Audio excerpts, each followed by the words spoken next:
Welcome to the Her Story Circle podcast, the podcast that brings you the extraordinary tales of everyday women who are changing the world.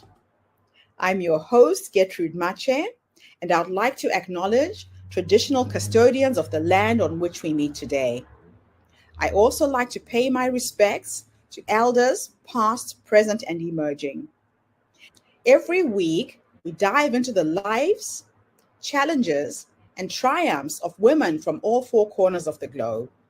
We're here to inspire, enlighten, and connect, sharing stories that uplift and empower. So grab a cup of coffee, settle in, and join us as we explore the incredible journeys of women shaping our future. This is Her Story, where every woman's voice matters.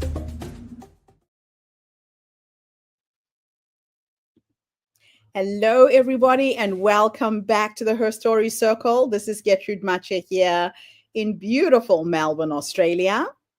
And today I am graced with the presence of yet another intriguing young woman. Welcome, welcome, welcome to our tribe. Please tell everybody your full name, where you're based, and share your story with us today.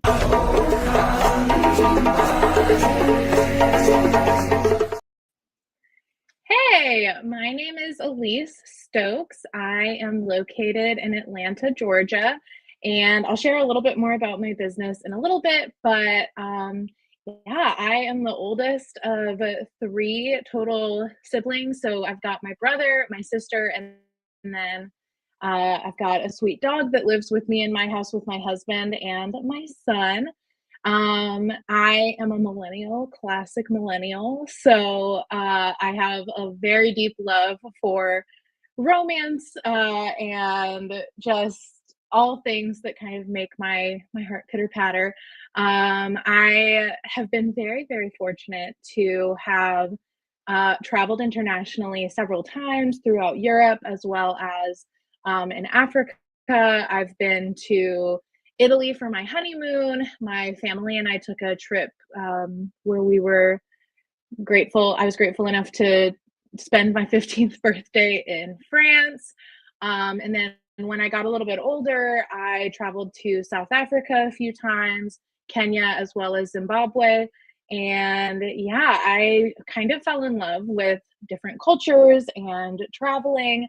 I definitely need to renew my passport because I'm pretty sure it's expired now. But just really fell in love with learning about different cultures. And when I kind of was trying to figure out what did I want to go to school for, like I said, I'm in Atlanta, Georgia area, and I was looking into the different opportunities, and I really fell in love with a program at the University of Georgia originally, and then ended up staying at Kennesaw State University, which is in metropolitan Atlanta area, for those that don't know, and ended up studying international affairs and got my undergraduate in that. And as I was going with my undergraduate degree, I ended up kind of stumbling serendipitously across my minor, which was African and African diaspora studies, which I just completely fell in love with. I learned a lot about, so African and African diaspora, or some pronounce it diaspora. That is the study of the continent of Africa and then the people who originated like ethnically from the continent and were elsewhere around the world, whether that was through the slave trade, whether that was through choice. And so it was a really fascinating experience for me just to understand an experience that was very different from my own. And then as well, I know between my experience as an American and traveling and having a lot of really close friendships in South Africa and learning about apartheid there, it was just something that really fascinated me and drew me in. And then after I had graduated a few years later, was the Black Lives Matter movement. And so I just kind of immersed myself with trying to get a little bit of a cultural understanding there. And Yeah, I really, really, really fell in love with it truly. And again, like I said, just trying to understand the experiences of other people and what can I do with the privilege that I didn't earn, that I was born into. How can I use that privilege to amplify other voices and use my platform to the best of my ability to help shine the spotlight elsewhere as well. um, so like I said, I graduated, got my undergraduate degree, and the original plan, the reason that I had done all of this, the original plan was to work in, so Atlanta is a pretty big hub for international trade and international business. A lot of that is because of the international airport in Atlanta. And so I was originally planning on working for an international nonprofit organization and being based in Atlanta, where my family is from, and eventually, you know, being able to maybe even move overseas. And yeah, I had a really hard time getting a job out of college. Not like a really hard time, but a hard time getting a job in the field that I wanted. And so, excuse me, I ended up starting to apply to just different local nonprofits. I figured if international nonprofit work was maybe a little bit too broad, let me start a little bit smaller, start with my community. And so I ended up finding a job for a local nonprofit that serves adults with different types of disabilities, and really fell in love with working and serving with these adults. And the whole purpose was trying to help get these individuals ready to go get a job. So I feel like it really, again, helped broaden my sphere and my understanding of the world again. Um, again, learned about a different level of advocacy for individuals with disabilities, with different diagnoses, with um, different capabilities, and again, just trying to figure out how I can be a servant in that realm as well. Then I got married to my husband back in 2018 while I was working at this job, and really, really enjoyed my engagement season. And long story short, after we returned, like I said, we honeymooned in Venice, Italy. It was everything that you hope a honeymoon would be. And after we returned, I was like, I've been dreaming about this day my whole life. I'm not ready to be done. And yeah, my husband and I had a conversation about, you know, what would it look like if I were to potentially stay in the wedding industry, and maybe have like a little side hustle.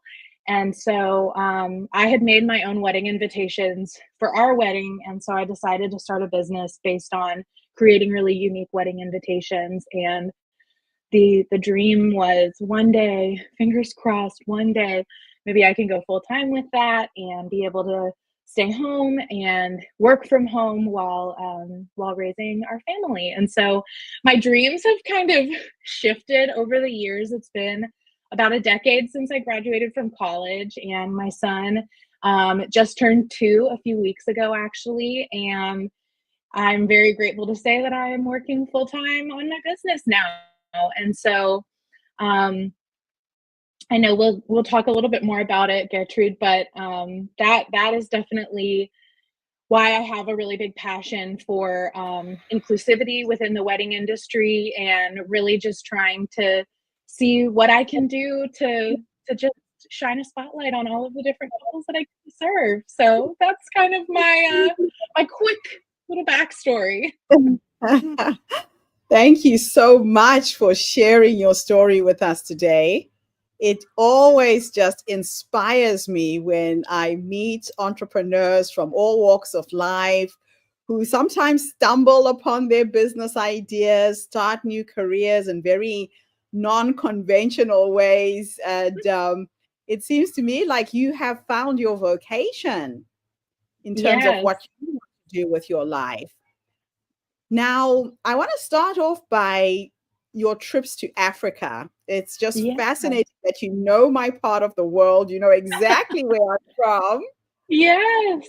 What was your first impression And what would you say to someone who's never gone to Africa, is fearful about going to Africa? Share a little bit about your experience when you were there. Yeah, so like I said, my first introduction to the continent was through South Africa, and I was specifically in Johannesburg and Soweto, and so that's a more urban area, but we still saw um, shanty houses while we were there. We still saw the poverty, but then we also saw a lot that goes against kind of the stereotype of what an African country would look like. And so I would say that my first impression was excitement, because I did try to go into it without any, like, as little preconceived notions as I possibly could. Um, so I would say I just, oh my God, the food was so good. So if somebody is wondering whether they should go and visit somewhere in Africa, please know that the food is incredible. I don't think I've eaten as good in my life besides when I was in South Africa, Kenya, and Zimbabwe, because that is some good food. So yeah, I would say to Everything is anyone that is organic. considering, everything is organic, everything. Yeah. Oh, it was just so artfully crafted. Each meal was just delicious. So for somebody Okay. that was wondering whether they should go, I definitely think that it is more than worth your while. I think that it's an opportunity to expand your horizons, create new experiences, meet new people, and see how different walks of life look in different places on the earth. So yeah, I definitely would say it's something to look into. So now let's talk about the journey you're on now with Mhm. this live wedding painting. How did it begin? Tell us a bit about what you do and describe Yeah, what it feels like to paint someone's wedding in real time. sure. So like I said, when I started my business, which is Stokes Creations, I have to say it really slowly because I've had people say East Oaks. I'm like, no, not East Oak Tree, Stokes. So I started with originally offering custom wedding invitations for my clients, which I do still offer. But Mhm. one of my really big passions has become live wedding painting. And so um, the way that I transitioned into that within my business, I was honestly, it was a trend on TikTok that I had seen, and I literally was looking at it. I was like, I could do that. I could totally do that. Yes. And so I did some practice, and I decided to just bite the bullet and start it.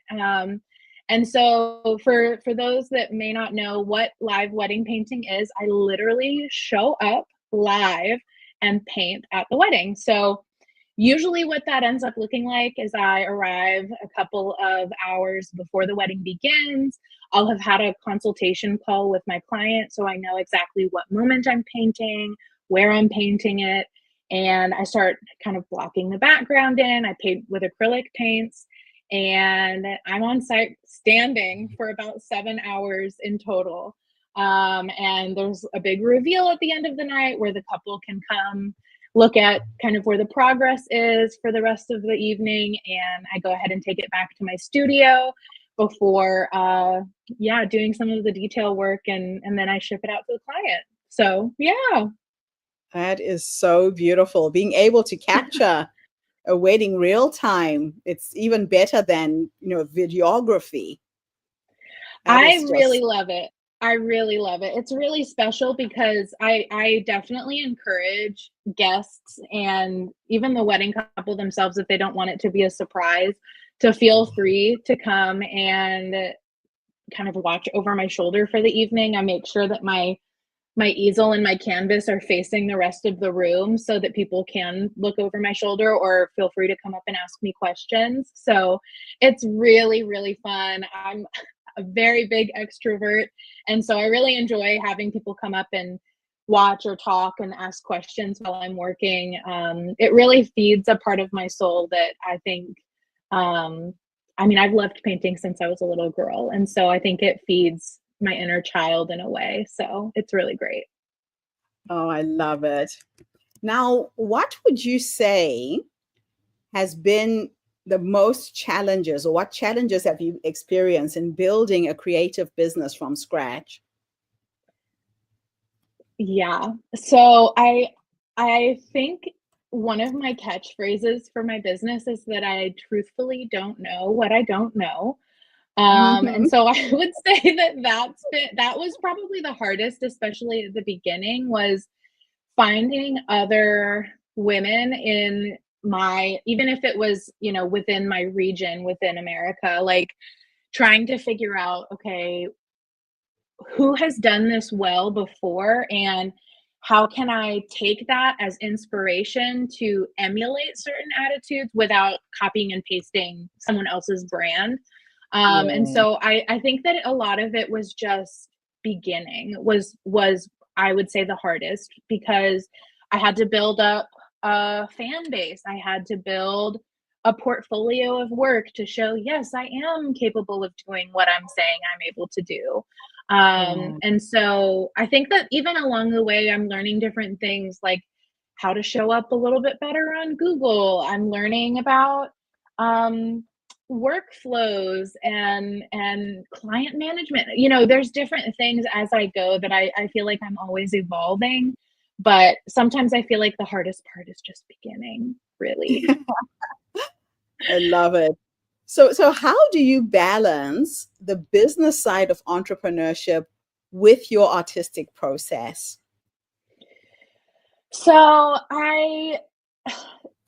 honestly, I feel like we could loop this in with the previous question, because I do think that I honestly have such an, like, the stereotypical artist brain where it's easy to have organized chaos. When I look at something, I'm like, okay, I know where I put it because it's on top of this pile of Yeah. other things, which, like, don't even look at my shelves behind me. But I definitely think that I've had to figure out ways to help hold myself accountable.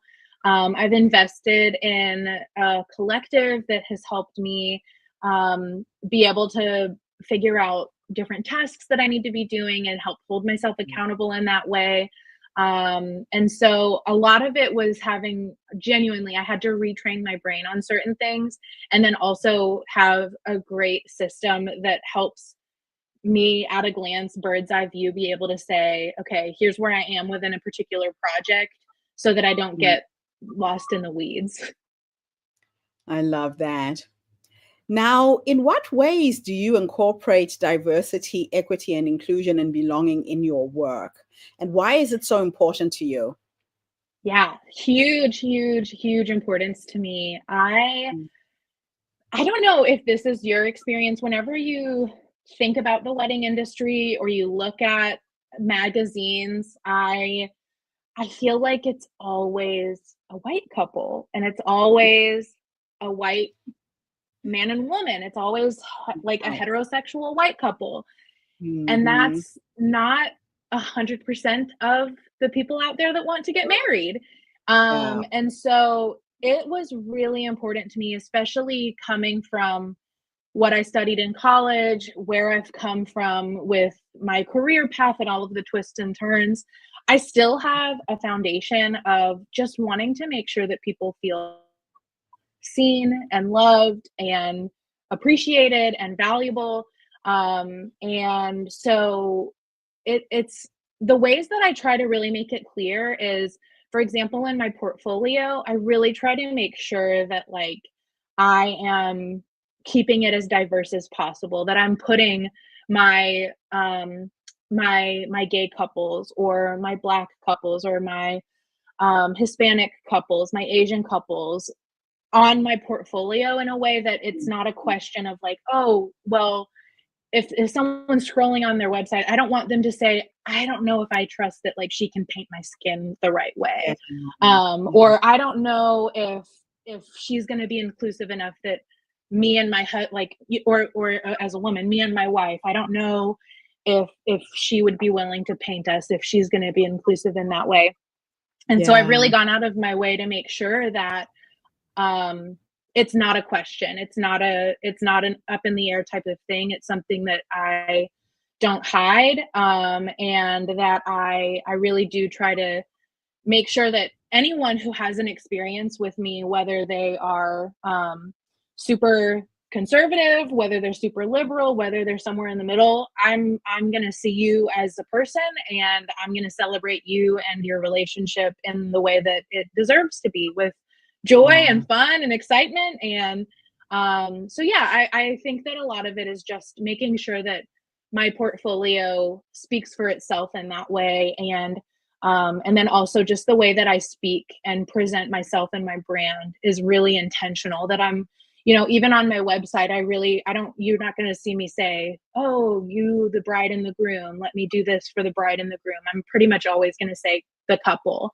And so it's little things like that where I'm really trying to keep my language as inclusive as possible, keep my visuals as inclusive as possible, and make it really clear that anyone and everyone is welcome to talk to me and hang out with me. So what's one wedding that you'll never forget and why? Honestly, I feel like it's almost like a cop out to say my first live wedding painting that I ever did. That was back in 2022. I've painted really, really fun and amazing weddings since then.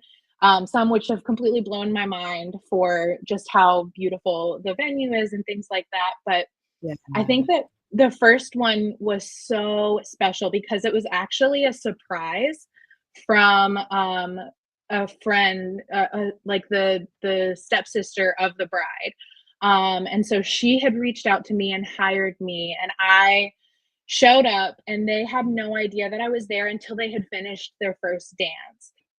And it was a beautiful wedding, a beautiful reception. And the bride had fairly recently lost her father. And so I ended up painting a little cardinal in the back. I kind of pulled her husband aside during the reception and just kind of asked for a little bit of their story, and a little bit about what makes them really unique. And so he had shared that anytime that they see a red bird, anytime they see a cardinal, that they felt like that was her dad blessing them. And so I painted a little tiny cardinal. And I do sometimes get emotional reactions when we do the reveal at the end of the evening, but I mean, I was crying alongside them. It was just really sweet. It was a moment that I don't think I'll ever forget, because they were both so sweet and so grateful for me having been there at all, since it was a surprise. But Yeah. being able to honor her father in that way was really special to me, and something that I really love to do when I'm able to incorporate something like that in the painting. Oh, that's awesome. So what advice would you give to aspiring artists who are looking to turn their passion into a career? So I definitely think the first thing I would encourage you to do if you are in that role is have someone that can be your sounding board, whether that is your spouse, whether that is a family member, a parent, a sibling, a best friend. Mm, If you do have the financial means to hire someone that can coach you, or you have a mentor that you really, respect and admire, I think having a sounding board is going to be the first step. Because okay. truly, I think if I didn't have my husband at the very beginning to talk through and help me think about, okay, all of the ways that this could go wrong and what are we going to do if it does, helped me think about things in a way that I think helped broaden my horizons, Right. and helped me really be sober minded rather than, I just think this sounds really fun. I think it really helped set me up in a way to, yeah, to feel like I was going for it. And then I had a built-in cheerleader the whole way, which was great. So yeah, I think that would be my first bit of advice, is someone that you trust that will help cheer you on, but also help ask the hard questions. And then I Yes. think that it takes a lot of research to figure out how to set your business up the right way, how to set yourself apart, especially if you're in a saturated industry or in an industry that maybe is a little bit more difficult because maybe it's not as well known. I think just doing your research, creating a plan, and then doing what you can to follow that plan, even if it's, you know, a 3-year plan. I've been there. I have been there. And yeah, I would just say keep working on it. And if you're really passionate and you're really serious, then keep that person that's your confidant close, and they'll help you move through it. I'm grateful that my husband has been available to do that for me, for sure. So how do you recharge your creativity when inspiration runs low? So gratefully, I pull from different sources for my different projects. So for example, when I'm working on wedding invitations, I have couples literally from across the United States, and also for destination weddings, where I can pull up images of these areas and get inspired by, you know, if it's a couple in Colorado that they're getting married in the snowy mountains, and you know, I can get inspiration that way. Yeah. When it's about a live wedding painting, I think that I just really have to focus back on the couple themselves and really pull from the love that I see that particular day, and really try Yeah. to incorporate that into the painting. But otherwise, I think that sometimes when it's so cheesy to say this, but when I remember that I get to do what I'm doing, sometimes it just takes a little bit of me psyching myself back into it, of like, okay, I've been doing this for, let's see, 2018 to 2025. I've been doing this for 7 years now. I've Yes. shown success over the course of this 7 years. I can do this, I can breathe, and if I hate it, there's always another sheet of paper available. There's always another Yes. layer of paint available. I can keep going, and it's not the end of the world if I don't like what I did when I go to bed tonight. Tomorrow's a new day. It's okay. Oh, I love it. That's a great attitude. My last two questions for you are a bit of a thought experiment. In Okay. the one, I'm going to teleport you into the past. And we're going to go and meet the younger you, the young woman who had gone off on her travels, got married, and now she's deciding to go into business. If you could go back and give the younger you, the artist in you, 3 nuggets of wisdom based on what life has taught you up until this point, what would those 3 nuggets of wisdom be? Oh my gosh.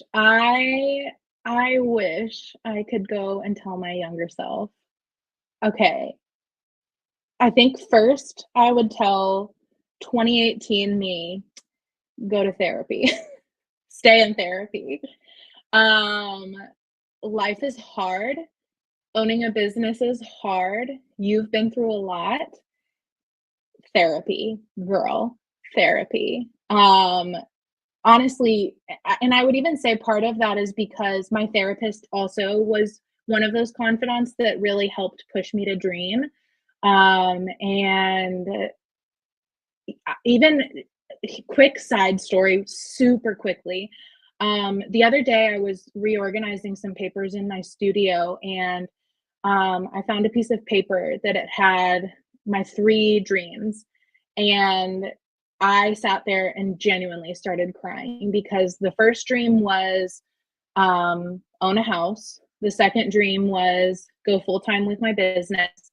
And the last dream was have a baby. And I felt like those dreams were so far in advance at the time. And genuinely all 3 of them happened within a matter of a few months. That it genuinely felt like it was God opening the door on all of these dreams, but I had to wait for it. And my therapist was the one who had me write those dreams down and tuck it away somewhere, so that the hope was one day I can look back and reflect on that. And so that's, I think, genuinely staying in therapy is one. 2, I would really encourage myself not to be so insecure. Like I said, pulling from the fact that I have 7 years in business now, I would encourage myself with the fact that, hey, you're going to do this. You're going to be fine. You're going to succeed the way that you hope you will, beyond what you hope you will. And it's only 2025. I'm still hoping and looking forward to the future, but to give myself a little bit of slack and try to stop being as insecure. And I think the final piece of advice would be finding joy more. Um, I stay home with my son, and some days I think I take that a little bit for granted. And I think that's a message I would want to tell my former self, but also a message I want to tell my current self is find joy today, and don't let time pass by, because time moves really fast. And having my baby grow up and be 2 now blows my mind.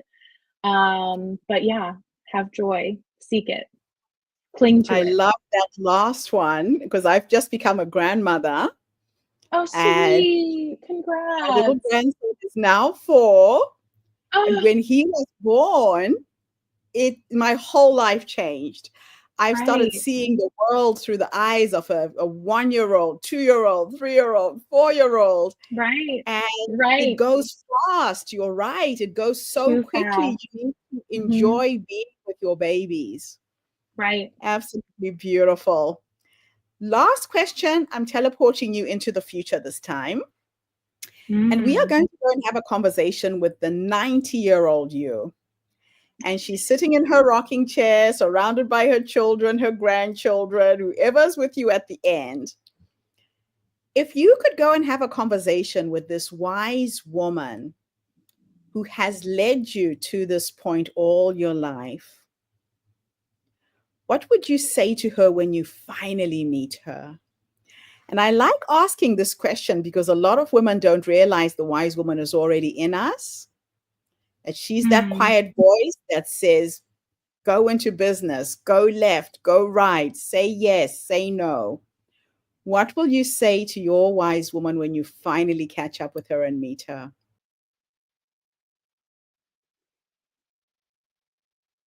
That's beautiful to think about. Um, I'd love to meet her with gratitude for carrying us from childhood to that ripe old age one day, and going through the hard times, enjoying the great times, and everything in between. I hope to meet her just with a heart of gratitude. And I'm just imagining these like sweet little wrinkled hands with little age spots, and I wish I could hold her hands and hug her and just thank her. I absolutely love that. And that is so visual. I love the way you created that image. Absolutely beautiful. Listen, thank you so much for this interview. Thank you. Always This inspires has been me when I super fun. find inspiring women to bring to our podcast. And thank you to everybody who tuned in. The Her Story Circle is not just a podcast. We are a social impact movement that brings you the stories and voices of women from all over the world. We share our stories to uplift you, to inspire you, to energize you, but most importantly, to take you from where you are now to where you're trying to go. So tune in again tomorrow when I interview yet another amazing guest.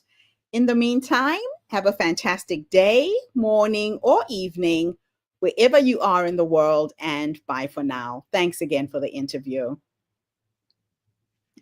Bye for now, everybody. Thank you for tuning into the Her Story Circle podcast. I hope today's story has inspired you to believe in the power of our stories and the difference you can make in the world when you use your voice. I'm Gertrude Mache, and it's been an honor to share this space with you, where voices from all walks of life come together to weave a rich tapestry of diverse perspectives. Don't forget to subscribe, rate, and review our podcast to help us share these stories with more listeners. Follow us on social media by looking for the Her Story Circle podcast for more updates. And join us tomorrow for another episode filled with courage, resilience, and empowerment. Remember, your story matters, and together we're building a stronger, more inclusive world. Until next time, keep making her story.